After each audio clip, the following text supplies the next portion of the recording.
99% of people that say stuff like that are not willing to do what it takes to make their dreams come true. The Marines have a saying, everybody wants to go to heaven, but nobody wants to die. And that's just real. At the center of bringing any dream into fruition is self-discipline. I believe that self-discipline is the definition of self-love. That when you say that you love yourself, that means that you have behavior towards yourself that is loving. You know, something as simple as food and eating, it's not about your body as much as it is about your mind. It's getting command of your mind to be able to choose actions that are in your own best interest. You cannot win the war against the world if you can't win the war against your own mind. Every day we are choosing it's not in our own best interest, right? So if the world is attacking you and the world wants to fight you and the world's trying to hold you down, so you're gonna kick yourself in the balls? So you're gonna stop yourself from getting what you dream.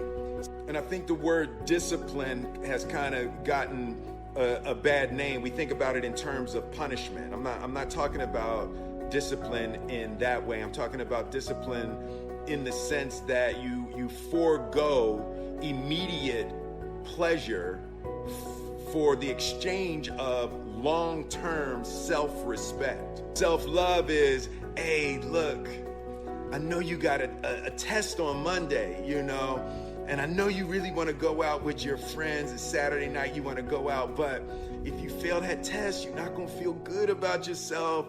You know, I love you too much to let you go out tonight.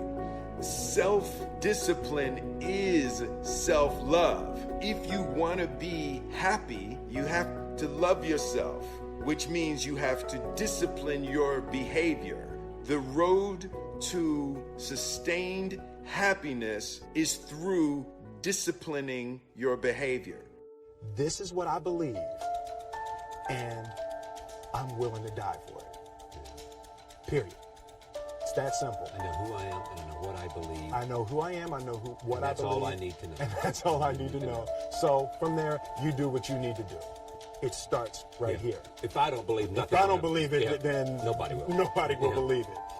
I think that there's a certain delusional quality that all successful people have to have.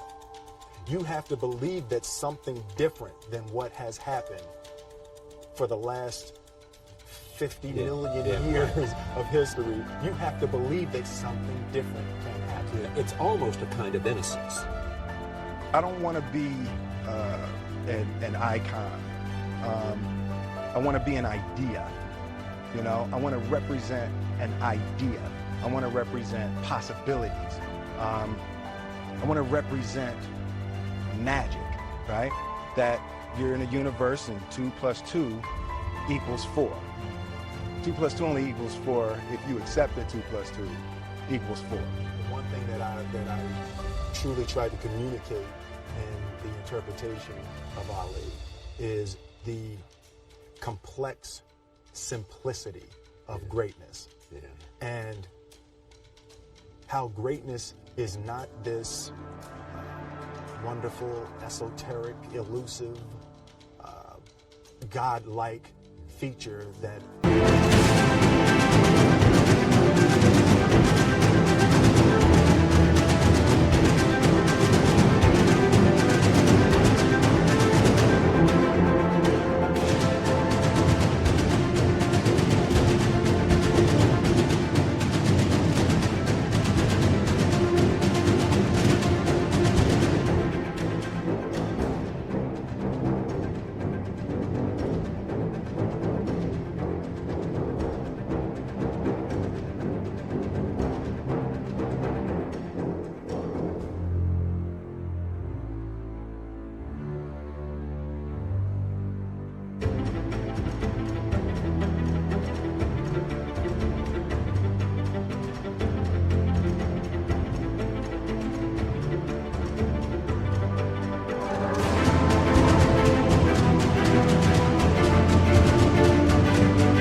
special among us will ever taste.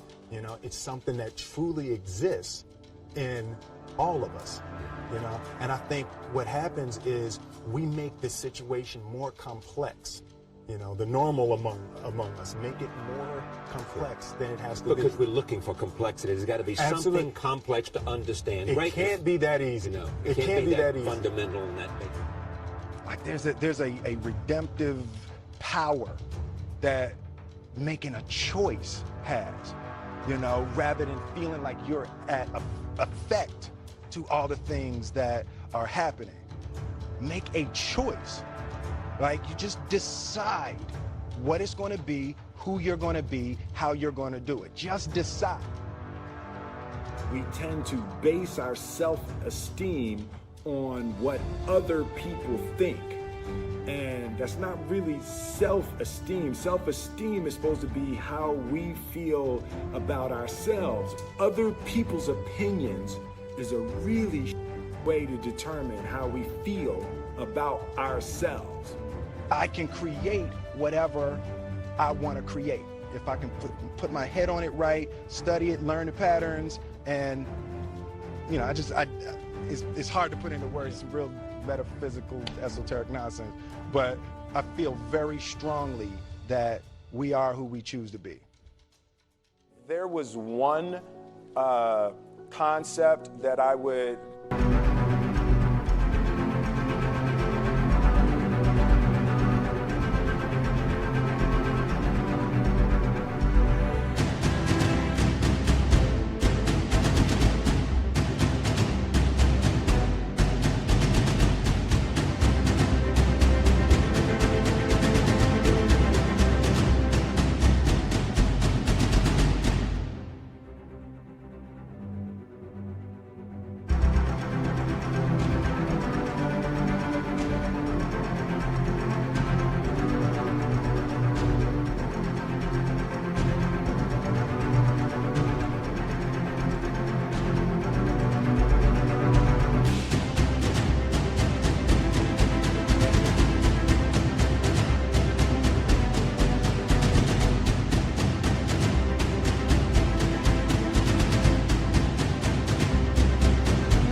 suggest to people to take a daily confrontation with is fear.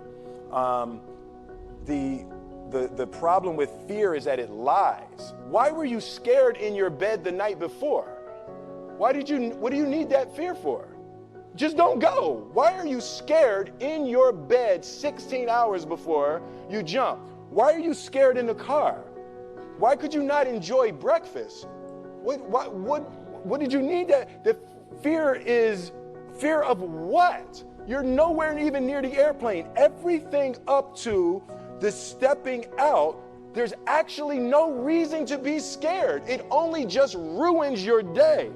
You don't have to jump. And then in that moment, all of a sudden, where you should be terrified is the most blissful experience of your life. And God placed the best things in life on the other side of terror. On the other side of your maximum fear are all of the best things in life. You realize that the point of maximum danger is the point of minimum fear. You can't be scared to die for the truth.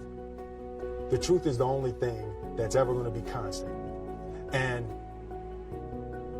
you can't fear what might happen to you if you were to tell the truth.